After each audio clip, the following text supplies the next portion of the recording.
Oi, tenista, tudo bom? Estamos aqui mais um dia do nosso programa Eu Amo Aprender Tênis. Esse é um programa para quem quer evoluir o seu jogo, mudar de categoria, para quem quer aprender sobre técnicas, mentalidade, estratégia no mundo do tênis. Esse programa é uma série de lives onde cada dia a gente vai falar de um assunto diferente. Bom, no dia de hoje a gente vai ter um tema que é como fazer do seu treino um jogo. Por que apareceu esse tema, né? Como fazer do seu treino um jogo? Eu fiz uma live essa semana onde o tema era que eu quero jogar no torneio do jeito que eu treino, né?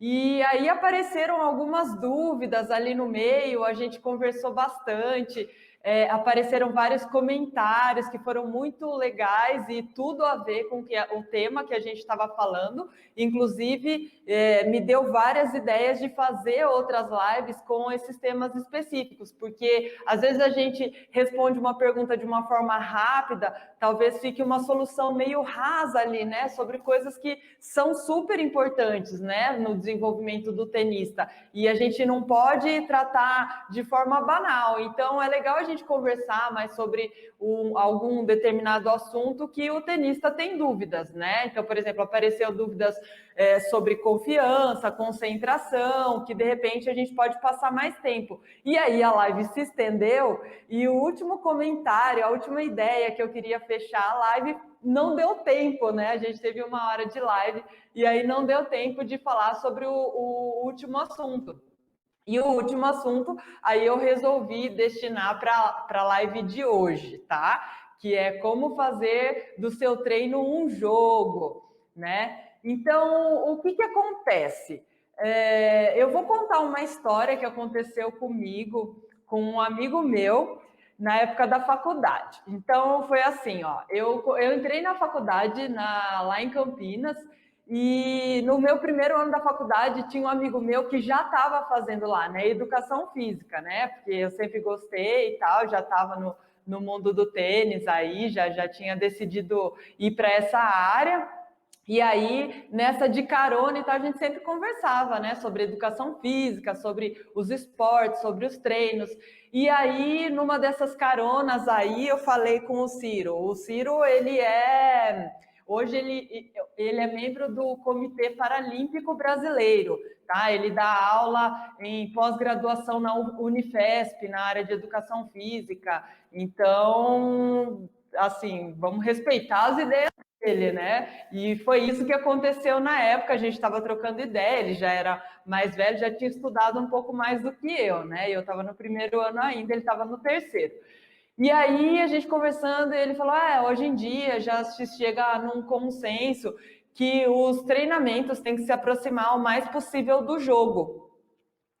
E aí eu, com a minha cabeça, né, de palito de fósforo e no auge da minha arrogância, eu pensei, eu não respondi, mas eu pensei, ele não sabe de nada.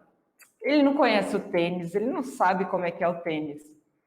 Então, por que eu fui influenciada naquela época por tudo que eu tinha vivido? Porque era aquilo que eu conhecia. Porque para mim o tênis era um treino extremamente técnico e isso não faz ele completamente diferente de qualquer outra modalidade, né? Você não entende de tênis. O que você está falando, né? Pensei eu. E no decorrer do tempo, eu fui aprendendo muitas coisas, lendo outras coisas, participando de cursos, seguindo outras cabeças também, e entendendo que realmente há uma falha, né, nos treinamentos de tênis. E uma das coisas que acontece, o resultado disso é acontecer o tema da nossa outra live, que foi que as pessoas simplesmente não conseguem fazer no torneio o que elas fizeram no treino. Porque muitas vezes está completamente desconexo o que ela fez no treino com o que ela vai ter que apresentar no jogo, né? Então, eu estou contando essa historinha justamente para dizer para vocês que existem evidências, existem pessoas estudando a área e a gente precisa ir procurando essas informações para entender a melhor forma para beneficiar o nosso desenvolvimento e trabalhar na melhor direção possível para a gente conseguir render melhor na quadra, né? Bom, partindo de uma coisa bem básica, né? De quando tem muito tenista aí que talvez tenha 3 anos de tênis, 5 anos ou muito mais anos de tênis e aprendeu em outras épocas, né? Conversando com a Judy Murray, que eu tive o privilégio ano passado de fazer uma entrevista com ela, ela salientou isso de uma forma bem incisiva, né? Eu fiz uma entrevista com ela num workshop que ela veio dar aqui no Brasil para professores de tênis, tá? Foi no Rio de Janeiro, ano passado, e foi muito bacana. E agradeço a Bruna Semani, que é criadora da Liga Tênis 10, ela promove eventos para crianças pequenas, né? Está ajudando muito a desenvolver o tênis e aumentar a participação e melhorar em qualidade a participação das crianças no tênis, que é dessa forma que a gente melhora, né, o nível do tênis que a gente tem no local onde a gente vive. E nessa entrevista, a Judy foi bem incisiva ao dizer assim que o que acontece muitas vezes com crianças, por exemplo, é que simplesmente elas aprendem a competir com telas. Hoje em dia, o acesso das crianças a computador, celular, para fazer joguinho, então você compete ali com a tela do computador, e o que acontece? Quando você perde, você faz o start de novo, começa o joguinho de novo, e vai de novo, e vai de novo, e vai de novo. O que acontece quando uma criança joga uma partida melhor de 3, ela tem que ficar 2 horas ali debaixo do sol e jogou super bem, e era um jogo disputado que ela poderia ter ganho e ela perde? Aquilo dói, aquilo machuca. Ela vai ficar pensando naquilo, eu sei lá quanto tempo que ela vai ficar pensando naquilo, que ela poderia ter ganho aquele jogo. Então, são experiências diferentes, né? Então, você precisa aprender a jogar não com telas, é muito mais efetivo e muito mais significativo se uma criança tem a oportunidade de ganhar, de perder, e todas as experiências através do esporte, através do tênis, né? Ela comentou de um fato bem interessante relacionado a esse negócio do jogo, né?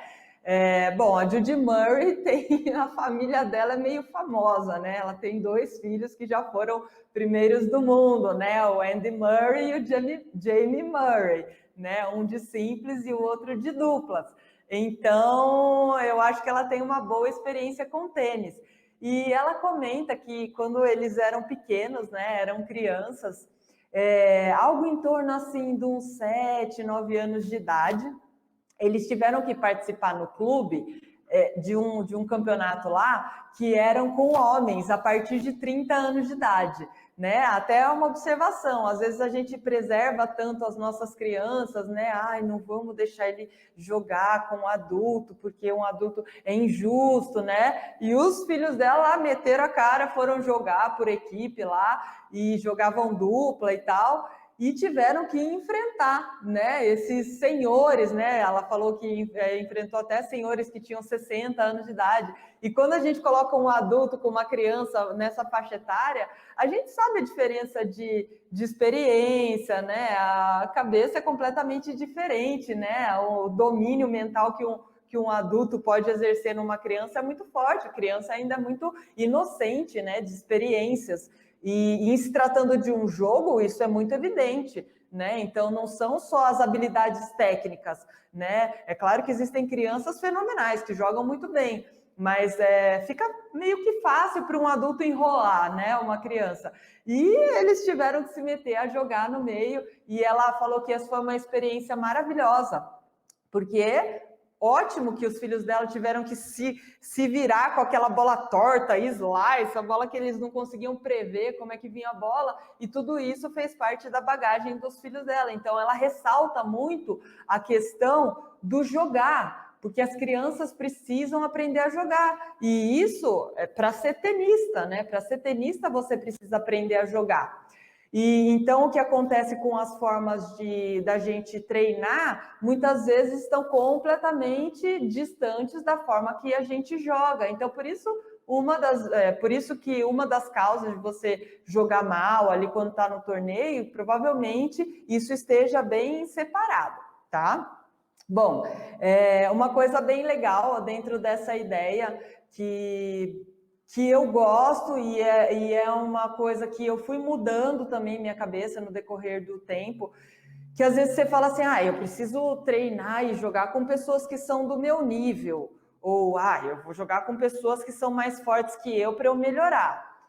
Sim, isso faz muito sentido, né? No tênis a gente sabe que é legal a gente fazer um bate-bola com alguém que consegue devolver o seu peso de bola e vice-versa, né? Porque senão não dá nem treino, meio que não dá nem jogo.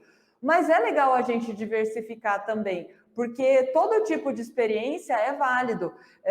Eu já vi acontecer com muitos tenistas de chegar num torneio e pegar uma pessoa que, na teoria, olhando de fora, assim, você fala, não, fulano já ganhou, não tem nem jogo. E o cara sente tanto aquela responsabilidade e vai um jogo pau a pau, ou ele, de repente, ele até perde de alguém que, na teoria, era mais fraco. Né? Então, a gente precisa ter essas experiências de, por exemplo, de quando você joga com uma pessoa que, na teoria, é mais fraca que você tem a responsabilidade de ganhar, você tem obrigação de ganhar, tá? Então, você tem que lidar com aquele sentimento de obrigação. Não, é obrigação minha. Pode jogar aqui nas minhas costas que deixa comigo, né? Agora, também passar por uma experiência de falta de responsabilidade é interessante, né? Porque você joga muito mais solto. Porque é uma delícia jogar com quem joga muito melhor que a gente. A gente não prende o braço, a gente não tem responsabilidade, né? Só que tem um perigo nisso, né? De jogar sempre sem responsabilidade. Você não criar responsabilidades de ganhar, isso é muito complicado, porque você vai ter várias responsabilidades que você vai ter que ter no jogo, né? Tem ponto que você tem obrigação de ganhar, né? Você precisa fechar um set point, você precisa fechar um game, né? Então, a gente precisa lidar com essas responsabilidades. Então, eu acredito que tanto para treinar quanto para você disputar campeonatos, você pode usar todos os tipos de categorias. Então, por exemplo, eu sei que também você não pode, se você é um segunda classe, você ficar entrando no torneio de quarta classe, até porque a federação não vai permitir que você faça isso, né? Mas, de repente, você está acostumado a jogar torneios federados dentro do seu estado, começa a jogar alguns torneios também, teoricamente, mais fracos na sua região, da sua cidade, ou no seu clube, lugares que você sabe que você vai ser mais forte. E o contrário também, se você está acostumado a jogar só na sua região, encara torneios no nível do estado que você mora, ou do país, né? Vai jogar um campeonato fora, onde tenha pessoas que têm um nível mais forte. Então, passar por esse tipo de experiência, tanto em torneios, quanto na hora que você está treinando, jogar com pessoas de níveis diferentes, isso vai engrandecer bastante o seu nível de tênis e te trazer experiências diferentes, né? Quando eu dava treino para uma menina, né, que queria competir bastante, eu sempre incentivava isso nela e a gente fez, e depois eu vou contar para vocês um fato que aconteceu aqui, é bem interessante. Tem alguma pergunta? Opa, tá animado. No Instagram, o Céu 9919 perguntou, ele tem 45 anos, será que ele consegue aprender a jogar tênis com qualidade? Claro! O Céu perguntou se com 45 anos você consegue aprender tênis com qualidade. Com absoluta certeza. Com absoluta certeza. Você precisa seguir o caminho certo, seguir boas orientações, entender que o tênis é um esporte que tem várias ramificações importantes para você considerar. Então, vamos considerar um caso extremo, vai. Tem pessoas que aprendem tênis sozinhas, tá? Existe um tipo de pessoa que é um pouco autodidata Então, eu vejo pessoas que buscam informações, leem livros, treinam espelho, fazem todos os tipos de orientações de outras pessoas que já têm mais experiência para poder evoluir no tênis. E outras pessoas que começam ali com os 45 anos de idade, mas começam sozinha, pega um amigo, o cunhado, alguém, né, assim, vai lá pro clube e começa a jogar sozinho, tá?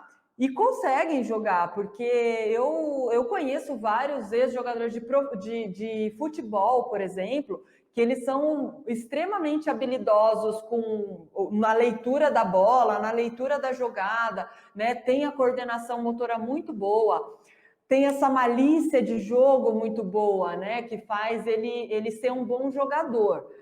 Só que quando ele aprende sozinho, sem orientações técnicas, por exemplo, fica uma lacuna ali a ser preenchida, que pode trazer tanto lesões, né? Então, se ele aprende errado, um jeito de segurar da esquerda, porque ele consegue devolver. Beleza, ele vai se virando, ele começa a ganhar os campeonatinhos no clube, mesmo jogando com a técnica errada, e vai melhorando, vai até subindo de categoria. Só que isso pode trazer lesões para ele se ele estiver jogando errado, e isso pode brecar um desenvolvimento dele. Tá? Então, se você segue uma ordem técnica mais adequada, né, dentro de um padrão, mesmo quando a gente faz tudo bonitinho, a gente tem chance de lesão, né? Então, imagina se você faz um movimento errado, né? O tênis tem muito impacto, tem muitas repetições, então pode acontecer de você não desenvolver bem os seus golpes, porque você está executando de uma forma errada. Então, eu acho que o tênis é bem complicado de você aprender sozinho, né? Então, eu acho que você tem que seguir boas orientações para ter uma boa base técnica e também buscar não somente isso, e também entender que o tênis também não se faz apenas trabalhando a sua técnica. Você tem estratégias, você tem mentalidade, que são coisas importantíssimas de você desenvolver desde o começo. Tá? Então, seguir boas orientações, eu acho que é a chave fundamental para você estar bem amparado. E hoje em dia a gente tem essa sorte, né? Que o mundo mudou demais. Então, na época que eu sempre comento, na época que eu era criança, eu queria aprender. A minha fonte de informação era assim: eu colecionava, o meu pai assinava revista, a gente comprava revista de tênis, e eu arrancava a parte da instrução lá, fazia uma pastinha e ia seguindo aquelas orientações, né? Os comentaristas na televisão sobre jogos de tênis, eles não tinham esse cunho didático que muitas vezes tem alguns comentaristas na televisão que, por ter conhecimento técnico assim de dar aula, né, de ser treinadores, eles fazem essa abordagem do comentário já ensinando. Eu tenho aluna que comenta isso, e ela já me falou: nossa, fulano de tal estava falando do jogo lá do Djokovic, e eu vi ele falando coisas que você fala na aula. Eu falei: pô, que legal, né? Ainda bem que a gente não teve divergência, né? Não causou nenhum conflito, mas pode acontecer também, né? Mas ela aprendeu ali, de repente, se ela não tivesse ouvido de mim na aula, ela estava ouvindo do comentarista lá na televisão. Então, a gente consegue aprender hoje de diversas formas, né? E, inclusive, na minha época da faculdade, eu buscava em biblioteca referências ali, literatura sobre tênis, e assim, era muito pobre, eu não achava quase nada relacionado ao tênis, e assim, de boa qualidade também, né, gente, coisas atuais, porque eu achei livros ali na biblioteca, mas já era relacionado a uma técnica completamente antiga, a uma metodologia completamente antiga. Então, a coisa foi mudando, né? Na live de ontem a gente comentou que o tênis, a técnica do tênis foi mudando muito. Isso em 30 anos de tênis, absurdamente, porque o material mudou, né? Foi até uma coisa que eu deixei de comentar, a raquete mudou absurdamente, então acaba uma coisa influenciando na outra para ter toda uma mudança técnica aí do jeito que se jogou. Tá bom? Então, é possível sim, Céu, você aprender com muita qualidade, sim. Tem mais uma pergunta? Roberto, eu perguntei com 60 anos. Opa, Roberto, tem sim! Obrigada pela sua participação aí, Roberto. Estou gostando de ver, está super aplicado. Eu acho que é perfeitamente possível. Uma das coisas que eu ressalto e que eu considero bem importante é você manter em dia o seu aspecto físico. Eu acho muito legal ver pessoas em categorias assim dos veteranos, né, dos sêniors, que é essa dos 60, 70 anos, das pessoas mais velhas. Deixa eu falar. Já tem mais uma pergunta ali. A avó Thelma Thelma! E ela fez uma pergunta, porque às vezes quando você vai jogar com alguém mais rápido, acha que o jogo já está indo, você trava e ela perdeu o jogo. E daí ela falou que ela começou a jogar com 60 para realizar um sonho de criança e tal. Então, que legal! Então, legal, olha só que bacana, né? A participação de pessoas que têm na faixa de 60 anos, porque você não vai ficar achando que é esporte, precisa estar novo para aprender, precisa ser novo para jogar bem, né? Tudo a gente consegue melhorar. Se a gente se dedicar, a gente vai melhorar. Então, obrigada, Thelma, Roberto, pela participação de vocês. A Thelma começou a jogar tênis com 60, né, Thelma? Acho que hoje a Thelma tem 68. E vou falar, a Thelma ganha um monte de torneio na região dela lá, Maceió, né? Então joga com um monte de outras meninas mais novas que ela, ganha de um monte de outras meninas mais novas, compartilha os conhecimentos que ela adquire com essas meninas, sendo que ela sabe que muitas vezes, se essas meninas conseguirem executar todos aqueles conhecimentos, depois elas vão usar na quadra, né, Thelma? Mas não tem problema, o mais importante é que você está criando um ambiente de tênis muito legal, incentivando outras pessoas a jogar. Isso é muito legal, porque nada mais triste do que a gente não ter com quem bater bola, ir no clube lá e não tem ninguém jogando, né? É muito legal. Não, tomara que lote a quadra, por quê? Daí nós vamos juntar todo mundo e todo mundo vai fazer votação lá no clube para a gente arrecadar dinheiro, vamos fazer festa para a gente arrecadar dinheiro, vamos construir mais uma quadra, vamos fazer torneio, vai ter um monte de participante, não é? Então é assim que a gente aumenta a participação de todo mundo. Mas em relação à questão da idade, né? Quando a gente é mais velho, eu acho que é muito importante a gente se dedicar a melhorar a nossa condição física. Por quê? É natural, lá depois dos 25, 30 anos, começa já até aquela descida na condição física da gente, né? O que a gente pode? A gente pode estabilizar isso e manter por cada vez mais tempo, né, a nossa condição física de uma forma boa para a gente poder continuar jogando tênis.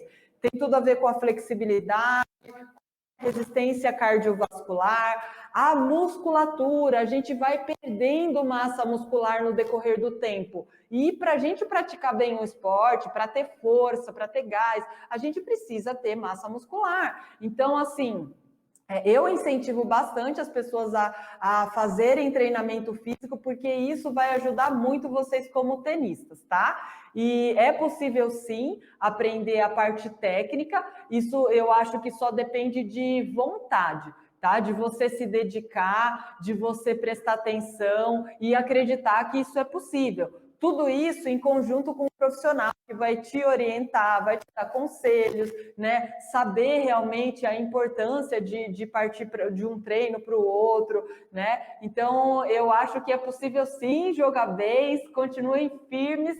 E eu vejo, inclusive, que tem alguns jogadores que no passado eram aquelas estrelas que jogavam bem, e eram eles que eram os primeiros do ranking.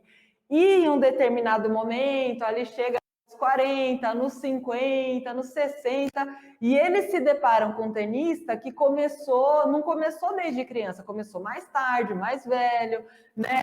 Não tem aquele histórico do ranking, das vitórias. Quando o tenista tem um excelente condicionamento físico, olha, Eu posso apostar umas fichas ali que o cara que tem um bom condicionamento físico ganha do tenista que tem muita experiência de jogo, tá? Então, fica a dica aí. É um segredo de muitos tenistas ter uma bela condição física para jogar tênis, para compensar esse passado, porque a gente sabe que o tenista que começa desde criança é muito melhor em relação à absorção da parte motora, né, na parte técnica, e claro, ele vai acumulando experiências que vieram desde a infância, né? Então, assim, existe uma fase que fica difícil compensar, mas eu acho que com o condicionamento físico você pode ganhar muitos ex-campeões aí, hein? Tenha fé nisso. Bom, em relação ao nosso tema que a gente está conversando, que é como fazer do seu treino um jogo, eu jogo a bola para vocês agora. Então, eu queria que vocês, cada um, refletisse, né, lembrasse, não no torneio, né, quando vocês estão treinando, se preparando na rotina de vocês, quando vocês vão para o clube, para a academia ou para a quadra que vocês treinam, como que vocês se praticam? Como que vocês praticam? Como que vocês se preparam? Está muito distante daquilo que vocês vão encontrar no torneio ou num jogo de verdade? Cada um treina de uma forma diferente, né? Então, eu vou falar de uma época que eu treinava. Eu tive vários momentos diferentes na minha vida, treinei de várias formas diferentes. Tive professor, tive treinador, tive meu pai me ajudando, não tive ninguém me ajudando, né? Então, por exemplo, na época que eu estava com 15 anos de idade, eu queria jogar torneio e tal, mas a gente tinha muita dificuldade para achar um lugar para treinar, né? E aí, meu pai já tinha aprendido, que aprendeu com mais de 40 anos de idade a jogar tênis, disputou torneios federados, ganhou categoria B aqui no clube, né? Então, assim, ele chegou num nível bem legal de tênis para quem começou mais velho, né? No histórico dele, passado de jogador de futebol, ajudou bastante, né? Ele jogou, para quem já me ouviu falar, ele jogou lá no Linense, né? Que hoje é profissional, né? Mas ele parou muito cedo, machucou o joelho, teve que ir trabalhar, enfim. E aí não seguiu e acabou juntando aí a paixão dele pelo esporte no tênis, e eu acabei seguindo essa linha, né? E nessa época, quando eu estava com 15 anos de idade, o meu pai se dispôs a todo dia, depois do trabalho dele, depois de um dia inteiro de trabalho, ir lá comigo no clube bater bola, né? Para a gente continuar melhorando no tênis. Pelo gosto, né? Simplesmente pelo gosto que a gente tinha de praticar, mas também teve o lado do compromisso, porque eu queria me inscrever em torneio, disputar, né? Ele gostava muito disso, eu gostava muito disso, então a gente investiu nisso, né? Em viajar para torneios, passar nosso final de semana longe, né? Da minha mãe, da minha irmã, e às vezes elas iam também. Mas esse negócio de torneio é meio tenso, né? Então nem sempre é um final de semana feliz, né? Aliás, muitas vezes é um final de semana triste, você fica chateado porque jogou mal e tal. Mas, enfim, era o que a gente gostava, né? A gente gostava daquilo, mesmo com os momentos tristes, a gente gostava daquilo. E aí a gente ia. E para treinar, o meu pai, a gente não sabia nada de tênis, então o que a gente fazia? A gente batia a bola, variava uma coisinha ou outra no nosso bate-bola e fazia joguinho, né? Então, o que hoje é uma falha bem, assim, para mim, é bem nítido, uma falha que a gente tinha nessa época. Por exemplo, eu praticamente jogava só com o meu pai, tá? Eu até jogava com outros amigos ali do clube, né? Mas eu quase que jogava exclusivamente com ele. Então, eu já sabia decor e salteado a bola que ele não gostava, o lado que ele jogava melhor, o raciocínio dele nas jogadas e vice-versa, ele também em relação a mim. Mas aquele momento lá era muito mais um momento de dedicação dele a mim, e claro, ele gostava também, estava praticando esporte, Mas ele estava se dedicando a minha pessoa, eu consegui melhorar meu nível de tênis. E tinha muitas falhas, por mais que a gente batesse bola, jogasse. Então, ficava muito assim, a gente até evoluía, mas não evoluía no potencial que a gente poderia melhorar se a gente tivesse muito mais variações de jogadas ali dentro, né? Se a gente se dedicasse a melhorar outros aspectos, senão era só um bate-bola, um simples bate-bola, e depois a gente fazia um jogo. Então já estava manjado, né? A gente não tinha novas experiências, a gente estava mantendo e evoluindo devagar. E eu me atrevi a jogar em São Paulo, no meio das meninas que tinham treinadores, que jogavam super bem, né? Enfim, experiências aí do tênis. Então, uma coisa importante que a gente precisa pensar quando a gente quer aproximar o nosso treino, a forma que a gente pratica, da forma que se é jogado o jogo de tênis, é lembrar quais são as características do jogo de tênis. Você lembra quais são essas características? Você tem claro para você quais são essas características? Às vezes a gente não pensa muito, né? Mas é só você comparar, por exemplo, com um esporte que tem tempo, né? O tênis é jogado por tempo? Não, não é jogado por tempo, né? O futebol é jogado por tempo, né? Tem ali o 45 minutos, né? Depois tem mais uma vez 45 minutos. O tênis não é por tempo, né? Talvez ele se assemelhe ao vôlei, né? São sets, melhor de 3 sets ou melhor de 5 sets, né? Você tem que fazer uma quantidade de pontos, aí já começa a diferenciar do vôlei, porque o vôlei são pontos corridos, né? Então são 25 pontos, né? No tênis são 6 games, mas dentro desses games a gente perde e ganha ponto e alguém fecha o game. Você pode ter feito um monte de ponto. Nossa, joguei bem, fiz até 40 iguais lá com aquele fulano, mas não fechou o game. Dançou, ele que ganhou aquele game, né? Então essas características são importantes para a gente ir montando o nosso jeito de treinar. O que mais que tem? A gente sempre vai alternar os saques, né? Então, uma hora você vai sacar, outra hora o seu adversário vai sacar. O que mais que tem?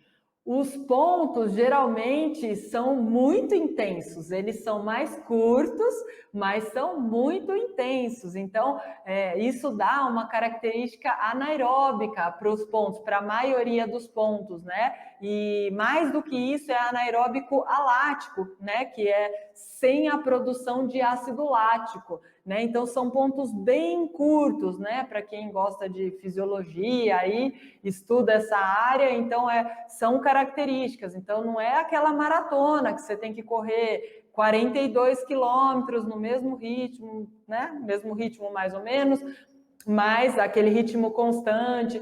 Não é diferente. Então, a parte física também é diferente, né? Então, essas características, elas são importantes para ser levadas para o seu treino, para você fazer ficar mais próximo o jeito que você está treinando do jeito que você joga, tá? Então, como que a gente pode fazer as nossas características no nosso treino? Vamos lá. Existem jogos, por exemplo, vou dar um exemplo de alguém que fala como que você... Ah, não, mas eu jogo sempre no meu treino. Todo final da minha aula, eu jogo 4 games. Beleza, ótimo, você já não tá deixando de jogar na sua aula, já é um grande passo, tá? Mas o que acontece? Como eu falei, o jogo não é uma melhor de 3. Então, o que acontece? Se você joga 4 games no total, qual que é o problema disso? Pode ser que você ganhe 2 games e seu adversário ganhe 2 games, né? Empatou. No tênis tem empate? No xadrez tem empate. No futebol, às vezes tem empate, mas no tênis não tem empate. Então, você lidar com a situação de ganhar, perder, ter uma chance, ter essa revanche de levar para o terceiro set, você pode levar até para os pequenos joguinhos. Vamos lá, faz de conta que você quer aquecer no quadradinho. Aí, ao invés de você fazer o tradicional toquinho ali do quadradinho, faz um joguinho, não precisa nem usar os 2 quadrados para você também não se machucar, porque está no começo do treino, de repente, né? Então você usa só um quadrado de um lado e um quadrado do seu adversário. Isso pode ser na cruzada da direita, pode ser na cruzada da esquerda. E aí você já começa a montar um treininho diferente, né? Porque você está acostumado sempre com aquele quadradinho tradicional, então vamos fazer um quadradinho que só vale direita, ou um quadradinho que só vale esquerda, e mais que isso, a gente vai fazer um quadradinho valendo ponto. Então, a gente põe umas regrinhas lá, que não pode bater forte, então só vale slice, de repente, não vale voleio. A gente vai juntando umas regras para fazer você jogar. Tá, vamos fazer um joguinho até 5 pontos. Faz um joguinho até 5 pontos, mas você pode fazer uma melhor de 3 joguinhos. Por quê? Ah, perdi 5 pontos. Pô, mas no jogo de verdade de tênis você tem uma chance, você pode recuperar esse jogo. Você pode perder de 6-0 o primeiro set.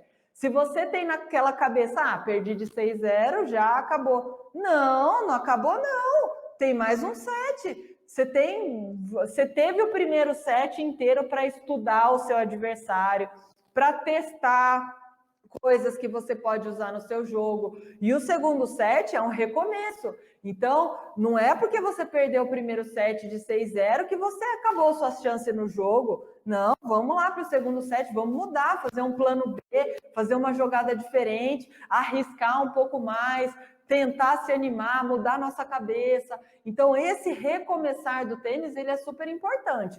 Então, lembrem de usar melhor de 3 nos seus joguinhos, que isso vai caracterizar coisas bem legais. Você pode, se você quer melhorar determinada habilidade, né? Então, você pode direcionar o seu treino para aquilo. Então, você caracteriza os seus jogos fazendo só uma determinada habilidade. Ah, eu precisava tanto melhorar esse meu slice. Então vamos lá, então vamos fazer uma disputa de jogo que só vale slice. Vamos ver quem é melhor no slice aqui, né? Então você vai variando o seu treino para conseguir depois passar isso pro jogo. Porque às vezes a pessoa treina até só a batida de esquerda e não tem nem confiança no slice para fazer no jogo, né? Às vezes é o contrário, né? O mais fácil, na verdade, é o slice, mas acontece da pessoa não ter confiança no slice, né? E com certeza, uma pessoa que aprende sem professor, sem nada, é muito mais fácil ela aprender um slice bem feito, né? Bem feito, do que um golpe bem feito, né? Um golpe bem feito, ele é um pouco mais elaborado, cheio de detalhezinhos que geralmente uma pessoa de fora, um treinador consegue corrigir. Mas, no caso da pessoa não ter confiança, ela tem que treinar e treinar sob pressão, treinar valendo ponto, aí vai ficar muito mais fácil ela chegar na hora do jogo e conseguir executar, porque ela já passou pela experiência daquela pressão. Inclusive, esse lado emocional foi muito mais o foco daquela nossa live anterior, tá? Eu estou falando hoje de uma forma mais geral, falando até em relação a um pouquinho indo pelo lado das estratégias que são importantes para a gente colocar na hora do valendo, né? Mas a nossa última live, que a gente falou que às vezes a pessoa no seu jogo não consegue fazer o que ela fez no treino, a gente levou mais pelo lado emocional, pelo lado psicológico. Mas lembra que tem várias coisas envolvidas nisso aí. E a parte das estratégias, das jogadas, é uma das coisas, tá? Tem alguma pergunta aí? Tem. E aí? Treinar no paredão é bom? Em que ajuda? Consistência técnica, físico e footwork? Daí até uma pergunta, a mesma coisa, parecida, assim, Thaís, o que você acha do treino com bolas ensaiadas? Ou seja, paredão, jogadas ensaiadas, né? Daí aqui, ó, no YouTube, o Hipólito Senna comentou falando assim, antigamente líamos os livros do William Tilden. E o Francisco Borges, ele fala realmente a literatura sobre o tênis ainda é deficitário. Ainda, né? É verdade. Bom, então, seguindo aí, a história do paredão, Roberto, eu acho fantástico, eu acho um tremendo professor o paredão, tá? Eu usei o paredão durante uma... Não, eu sempre usei paredão, sempre gostei de paredão para diversas finalidades. Eu acho que depende do que você precisa, né, o que você enfoca. Basicamente, o paredão, ele te ajuda a ter bastante regularidade, né? Mas você consegue, por exemplo, treinar golpes que de repente você não quer ir com um parceiro lá e você está treinando um golpe novo que você erra muito. Vai lá no paredão e executa para você mesmo. Você pode usar, lembra de usar bola mais murcha, que fica mais fácil de bater, né? De repente, se você quer trabalhar esse footwork aí, e se você usar uma bola cheia, a bola vai voltar super rápida, né? E aí você vai realmente ser obrigado a se movimentar muito rápido para conseguir trabalhar no paredão. Em relação aos aspectos técnicos, eu acho que se você não quer jogar com um amigo seu, que você está observando de repente, tentando fazer uma preparação do golpe diferente. E se você vai bater bola com um amigo, você vai errar toda hora quando você observa o aspecto técnico, né? É muito difícil você prestar atenção em acertar a bola e ainda corrigir o aspecto técnico. Você pode usar o paredão para um momento você ter consciência corporal, já batendo na bola e tentando fazer o controle até você adquirir um pouco mais de confiança e automatização, né, desse movimento para ficar mais fácil fazer isso no bate-bola. E diversas outras coisas que realmente você pode usar o paredão, sim. Eu teve uma época, logo que eu mudei para Brasília, eu não era sócia de nenhum clube, mas eu já consegui um trabalho. Foi justamente por isso que eu me mudei minha faculdade tudo para lá. E como eu não tinha ninguém para bater bola comigo, meus alunos eram todos crianças ou iniciantes, então eu não podia nem bater bola com um aluno, né? E no clube tinha o paredão. E no clube eu não podia jogar, como eu era professora, eu não tinha direito de usufruir, né, das quadras, então eu tinha o paredão eu podia usar. Aí eu comecei a bater paredão, e foi essa forma que eu usei para começar a entrar nos torneios de segunda classe, e depois primeira classe. Então, assim, porque eu já tinha uma bagagem de tênis, né, mas foi a forma de eu praticar para ir começar a entrar nos torneios, é o jeito que eu fiz para me virar. E tem um treinador que sempre fala muito do paredão, que é o Givaldo Barbosa. Ele é um fenômeno, ele é um treinador maravilhoso, uma pessoa maravilhosa. Ele me deu aula quando eu estava com uns 14 anos, eu fiz em torno de algumas aulas só, né, numa clínica ali de tênis com ele, e ele enfatiza muito a questão do paredão. Ele deu treino para profissionais, né? Ele foi profissional de tênis e hoje ele tem academia lá em São Paulo. Os filhos dele trabalham com ele, né? Rodrigo, Vitor, acho que o Thiago deve trabalhar com tênis também.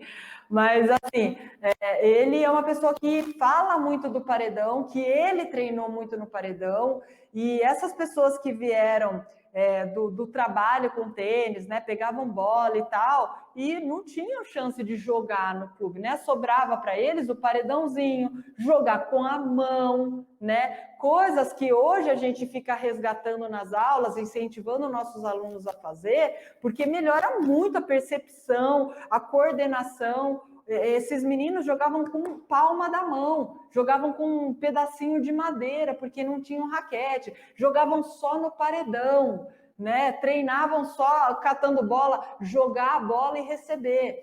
Então, eles treinaram fundamentos do tênis que ajudaram muito eles a se desenvolver como jogadores dentro de toda essa dificuldade, mas toda essa dificuldade foi o que propiciou a evolução deles dentro do tênis, né? E às vezes o aluno que chega já numa condição social melhor, né, financeira melhor, já pode comprar sua raquetinha, o tênis especial para jogar tênis, às vezes precisa resgatar essas habilidades básicas para treinar e evoluir a sua formação motora para depois aprender uma habilidade específica que é o golpe da forma mais complexa, né? Ai, eu tenho medo quando o Rodrigo levanta aquela plaquinha que está faltando pouco tempo para terminar a live, mas tudo bem.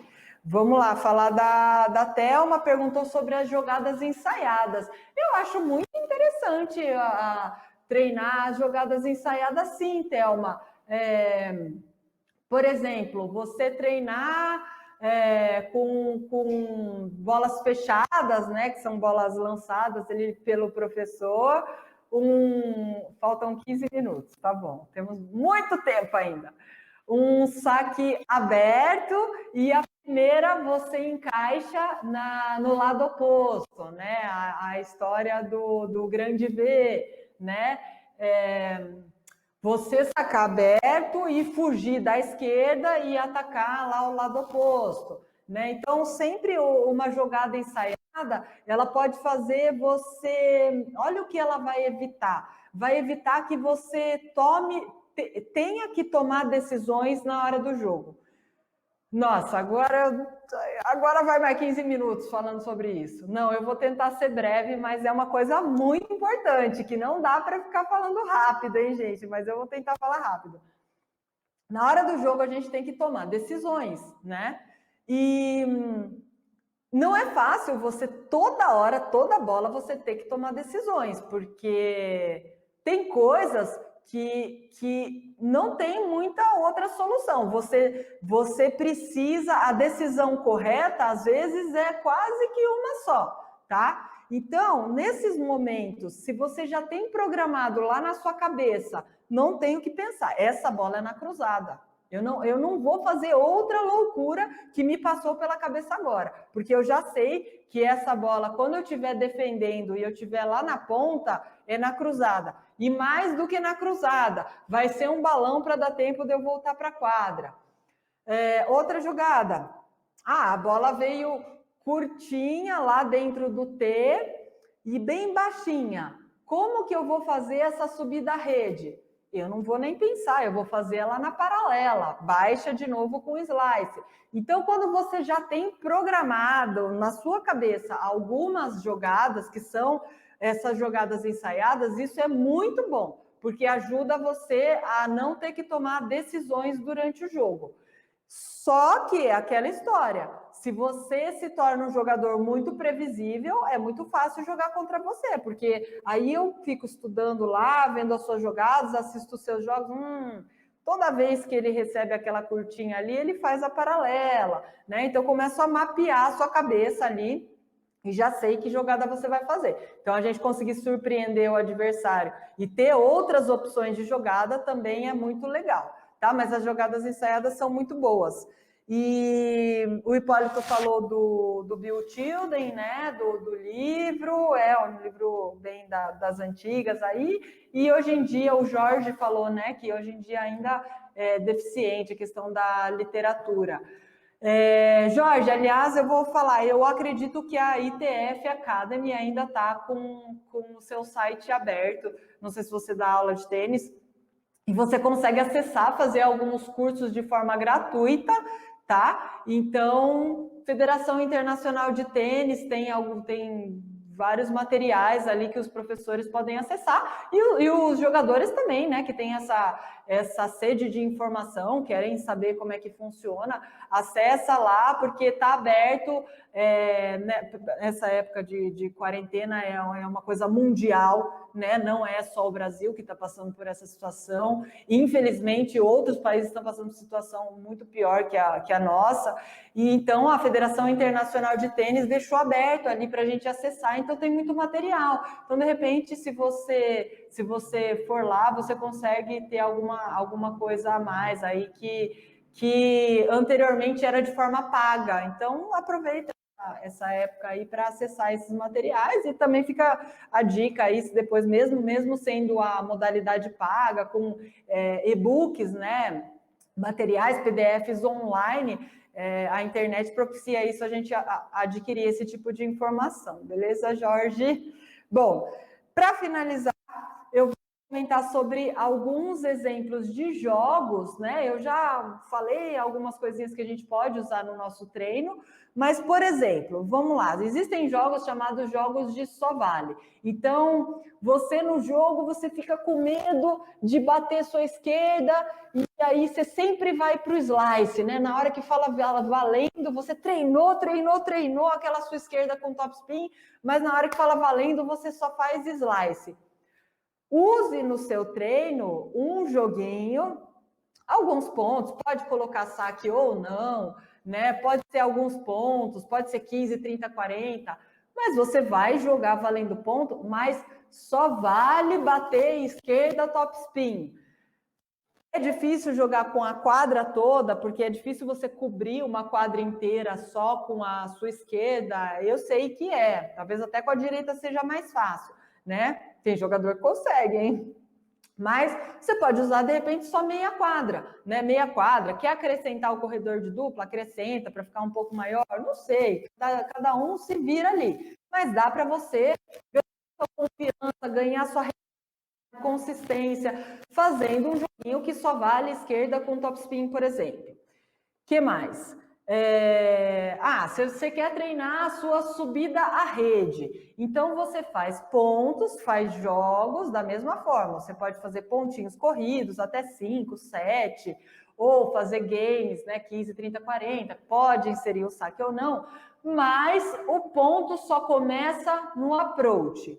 Se você quer melhorar o seu approach, você de repente joga uma pressão ali que no approach, se você errar, você já perde o ponto, né? Mas o ponto só inicia na execução de um approach, e aí você concentra o seu treino nessa parte aí que é a da subida à rede, tá? Então você sai da mesmice de não, eu jogo sempre lá e tal, mas você saca e de repente durante o jogo não apareceu um approach, não apareceu uma oportunidade para você subir para a rede.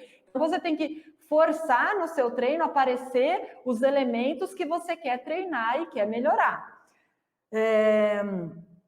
Outra coisa que você pode usar para o seu saque, né?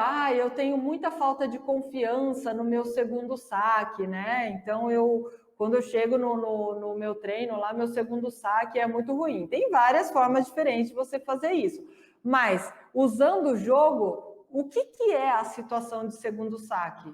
Você sacou o primeiro saque, errou. Você tem uma chance para sacar, tá? Então, é muito simples. Você vai fazer um jogo que você só tem uma chance para sacar. Você tem que ter toda uma preparação para sacar esse segundo saque na quadra, do jeito que você quer. O que você vai fazer com ele, eu não sei. Você quer sacar com bastante efeito? Você quer só colocar ele na quadra? Você quer arriscar ele como se fosse um primeiro, porque aquele ponto não tem importância? Não sei. Mas você tem que vivenciar essa situação de só ter um saque para você, uma chance para você sacar. E aí, como que você se prepara? Você faz aquela batidinha de bola no chão, você se concentra, né? Você respira antes de sacar, ou você está acostumado, saca o primeiro, já saca o segundo rapidinho, nem se concentra, você não quer nem pensar que você pode fazer uma dupla falta, né? Então tem toda uma preparação em cima disso. E se você não treina, chega na hora do jogo, aquilo lá você não está preparado, né? E mais uma dicasinha do exemplo de jogo, você adapta regra.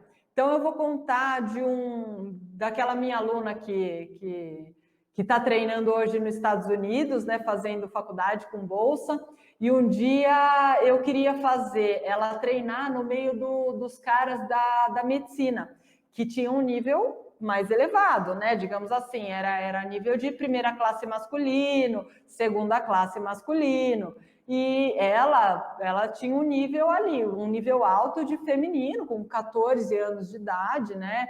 Então, assim, era difícil para ela jogar de igual para igual com eles. A gente fez um jogo adaptando a regra. Então, quando você tem jogadores de níveis diferentes, você pode adaptar a regra.